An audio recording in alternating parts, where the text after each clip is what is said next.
Hello everyone and welcome to this special mini episode of the British Esports podcast. We're here with Greg today. Greg, thank you for coming on with us. No problem. How have you found Insomnia so far? Yeah, it's been really enjoyable. These events are always great because you get to see all the excitement and energy of some people interested in competitive gaming and esports, but also a lot of like the British Esports Federation and organisations who are looking to help grow the area as well. So I've spoken to a lot of really cool, really interesting people today. Excellent.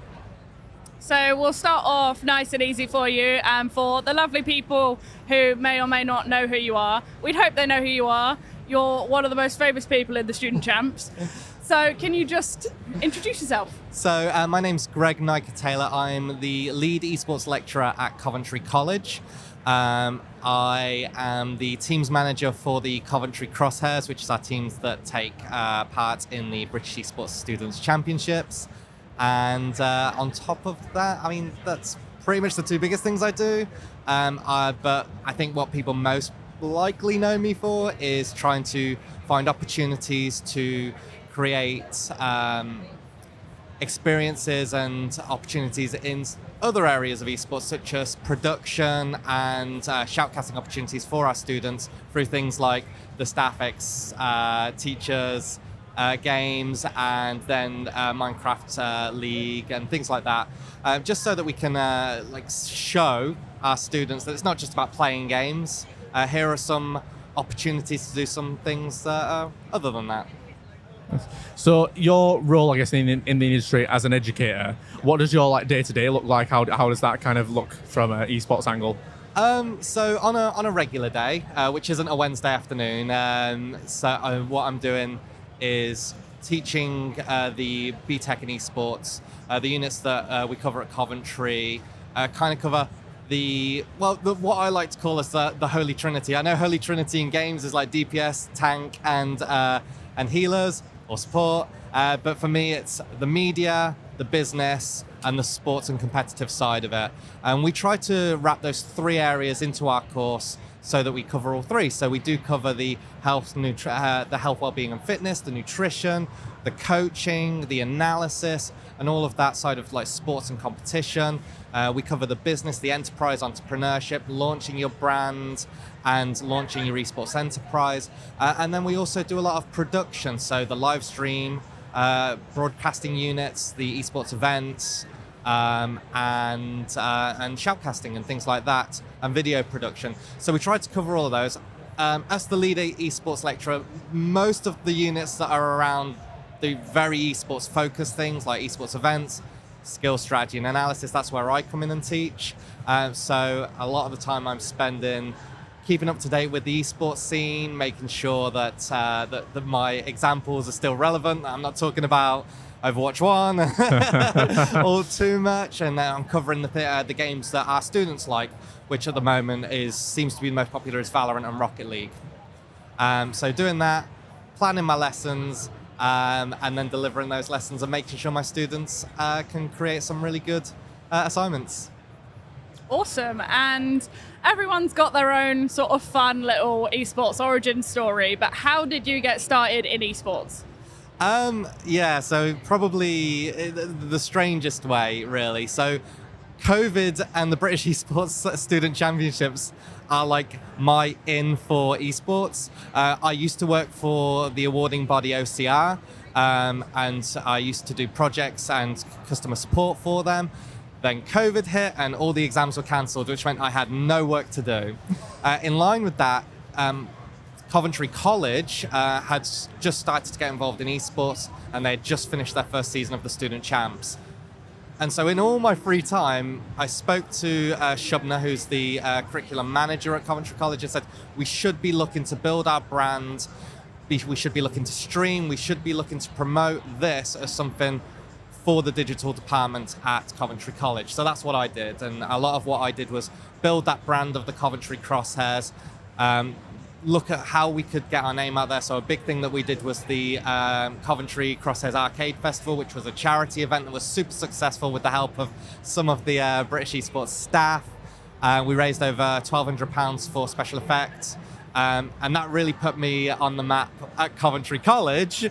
And they're like, hang on, this esports thing is actually really big, and we've got this brand that we can use. Where can we go from that? And Shubs was like, well, the BTEC in esports is obviously the natural progression. So finding an esports lecturer is like finding a needle in a haystack. But for Coventry, they already had someone that had built the brand for them, had been coaching their teams, had been managing their teams, had created an event, and was doing live stream broadcasting and shoutcasting. And so they looked at me and said, like, well, could he do these units? And I was supposed to come in and do part-time at OCR and part-time at Coventry College, just doing a couple of units. I accidentally applied for the wrong job and applied for a full-time job. Oh, perfect. Aced the interview and was offered the position of lecturer in creative and digital, covering predominantly esports, but also games and media production. As esports grew, though, my title has recently changed to just be esports lecturer at Coventry College. So yeah, through COVID, not having anything to do and having a team that was in the championships, I kind of got to show off to the Coventry College that, I'm the man for the job for them. So when we talk about skills required to do something like your role, what would be like one key skill that you'd say is one of the most important, if not the most important skill that you need to have as someone in your position? I think being able to connect to the students is one of the most important skills that any educator can have, especially now coming out of like two and a half years of COVID, where a lot of these young learners haven't had that opportunity to be in a classroom and have someone that they can rely on to be looking out for their best interests. So being able to connect to them, understand their needs and their well-being is probably the most important part of my job right now. I think that we've created a very welcoming environment at Coventry College. We have a range of students from a lot of different backgrounds, a lot of different kind of levels of understanding of esports, but every single one of them has produced some really outstanding work. I had one student who I think he got a little bit scared halfway through the year because he says, like I said to him, if you don't complete this assignment by this date, you might as well not come back. And he didn't come back for 7 weeks. And then so I'm phoning him, and he eventually came back and produced some, it was kind of like this eye-opening moment for him where I was like, look, I'm here to support you. We want you to achieve. You're here for a reason, and that reason is that you love competitive gaming and esports. Let's prove that through the quality of your work. And realistically, before that, and before he went off and came back, his work was fine. But that kind of like support that he got just elevated him to the next level, where he was producing not just passing standard work, but merit and close to distinction quality work. And it just took someone, granted, probably could have handled the situation better in the first instance, but him realizing that there was someone there to support him through education and through his own personal needs. And our final sort of big question for you, what advice would you give to someone who's looking to get into esports, or say get into teaching esports? If you're looking to get into esports, probably just do it. Listening to the chat here at Insomnia with Emzy, she said something along the lines of, there are no barriers to esports. Everyone is welcome, and that's how it's always been, and that's how it should be. And that's true, and that should be the case. So if you are passionate and you are interested, just do it. Reach out. If you like playing, then play. But maybe coaching, maybe shoutcasting, maybe production is something that you've got a passion for.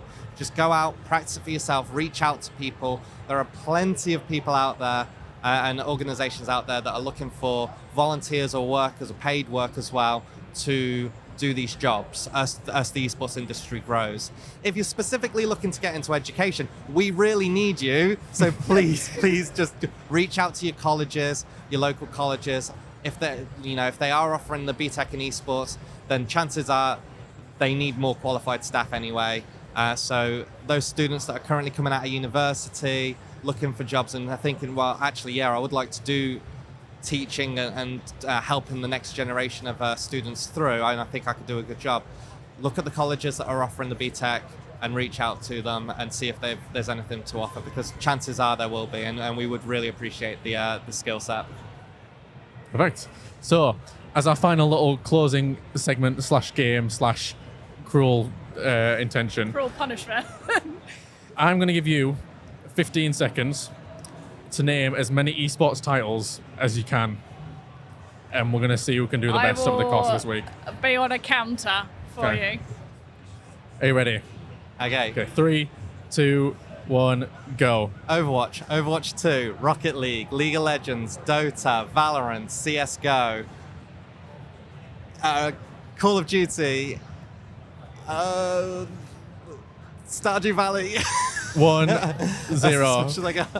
Stardew Valley Esports. Oh, look it up, it exists. Oh, my wife would love that, actually.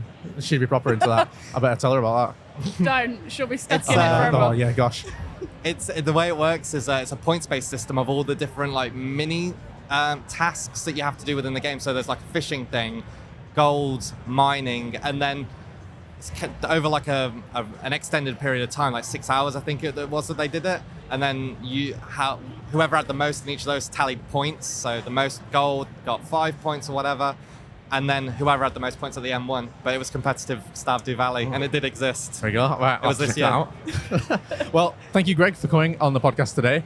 Thank you, everyone, for watching, and I will hope you enjoy more of the Insomnia content that we've got coming your way. Thank you very much.